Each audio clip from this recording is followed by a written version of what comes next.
नमस्कार, आप देख रहे हैं जगत क्रांति टीवी और मैं हूं आपके साथ ज्योतिका। आइए रुक करते हैं खबर की ओर।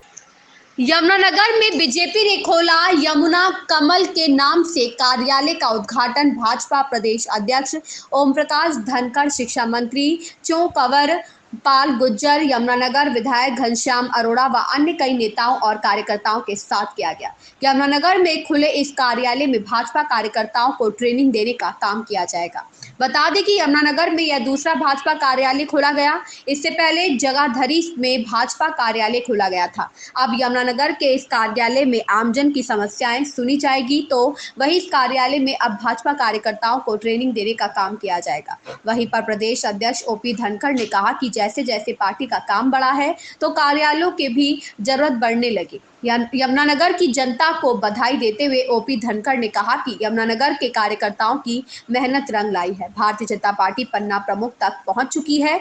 यह यमुनानगर में ही नहीं, पूरे हरियाणा में कार्य चल रहा है। विपक्षी दलों की तो अभी तक प्रदेश बॉडी तो दूर, जिला व ब्लॉक तक नहीं बनी है और हमारे कार्य लगभग पूरे हो चुके हैं।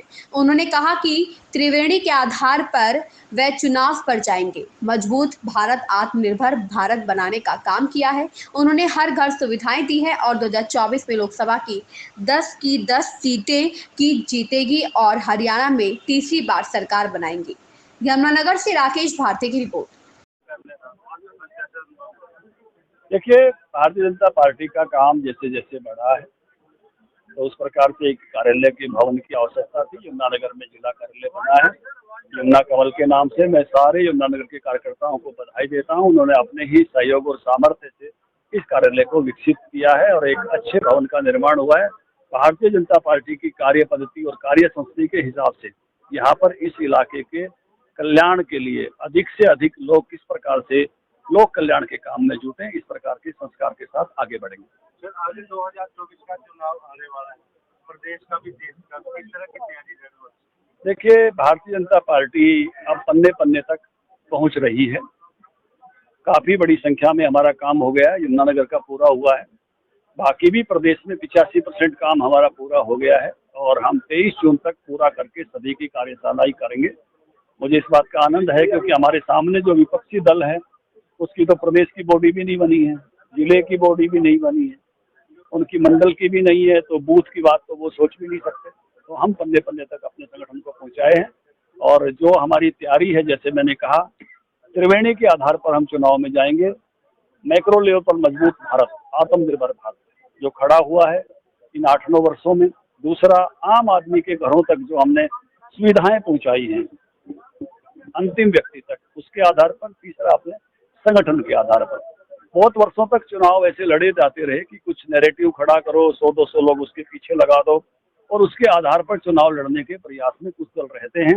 लेकिन इतने बड़े संगठन के विस्तार और काम के बाद ऐसे झूठे नैरेटिव को नहीं चलने देना, किल करना, इसका सामर्थ्य संगठन के माध्यम से खड़ा हो रहा है। और भारतीय जनता पार्टी 2024 में फिर 10 की 10 लोकसभा और फिर से तीसरी बार हरियाणा में सरकार बनाएगी। इसका कोई निर्णय नहीं है। ऐसे अमित शाह जी का जब दौरा हुआ तो सोनीपत में कार्यकर्ताओं से उन्होंने सवाल पूछा था, तो कार्यकर्ताओं ने कहा था हम तैयार हैं। गठबंधन रहा है, लेकिन 2024 के चुनाव के बाद कार्यालय और उसके बाद कोर्ट, और ये जो फार्मूला था ये बहुत ही जबरदस्त फार्मूला है। इसी का कारण आम आदमी को लीडर बनने का मौका देता है, वही लीडर बन सकता है। अगर मेरे से कोई पूछा कि तेरे कितने पैसे लग गए, तो मैं लगभग बता सकूं कि मेरा कोई पैसा अब तक लगा नहीं है। मैंने कोई पैसा नहीं, कार्यालय में दिए मुझे भी। मुख्यमंत्री आवास पर गया, उन्होंने मुझे कहा कि कई स्थानों पर कार्यालय बन चुके हैं और केंद्र में जो उसमें सहयोग करना था, प्रदेश ने जो सहयोग करना था वो कर चुका है। यमुनानगर का कार्यालय यमुनानगर जिले के कार्यकर्ता ही मिलकर बनाएंगे और हमने एक योजना हम मूर्त रूप दे सकेंगे, धरातल पर उतार सकेंगे, ऐसा मेरा विश्वास है। आज जब माननीय शक्ति केंद्र प्रमुख जो कार्यकर्ता हैं अपने, उनकी बैठक ले रहे थे, तो किस प्रकार के वातावरण में बैठक हुई, कितनी अच्छी बैठक हुई और उनका वक्तव्य कितना प्रेरणा देने वाला था। हर कार्यकर्ता में नई ऊर्जा भरने का काम जो हम सब के लिए महत्वपूर्ण है, उसका जो अंत में प्रयोग किया उसको मैं दोहराना चाहूंगा कि हम अपनी ऊर्जा के माध्यम से ही समाज में, पार्टी में, संगठन में कन्वर्ट करते हुए हमने क्या स्थान बनाना है, ये केवल हम पर निर्भर करता है। और उन्होंने उदाहरण देते हुए बताया कि नरेंद्र। इस खबर में बस इतना ही। मिलते हैं दूसरी खबर में जगत क्रांति टीवी के साथ।